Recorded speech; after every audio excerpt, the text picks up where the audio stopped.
সাধারণ নির্বাচন।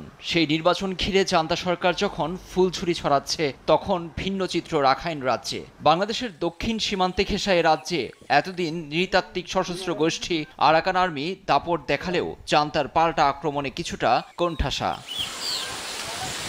থাইল্যান্ড থেকে প্রকাশিত মিয়ানমার ভিত্তিক সংবাদ মাধ্যম দ্য ইরবতী তাদের প্রতিবেদনে জানিয়েছে, ক্ষমতার লড়াইয়ে রাখাইন সীমান্তের কিছু এলাকায় ভয়াবহ সংঘর্ষে জড়িয়েছে সরকারি ও বিদ্রোহী গোষ্ঠী। জান্তা সেনারা রাখাইনের বিদ্রোহী গোষ্ঠী আরাকান আর্মিকে 3 দিক থেকে চেপে ধরেছে। কৌশলগত এ রাজ্যে গেল বছর থেকেই নজিরবিহীন চাপে ছিল সরকারি বাহিনী। হঠাৎ তাদের ঘুরে দাঁড়ানোটাকে অপ্রত্যাশিতভাবেই দেখা হচ্ছে।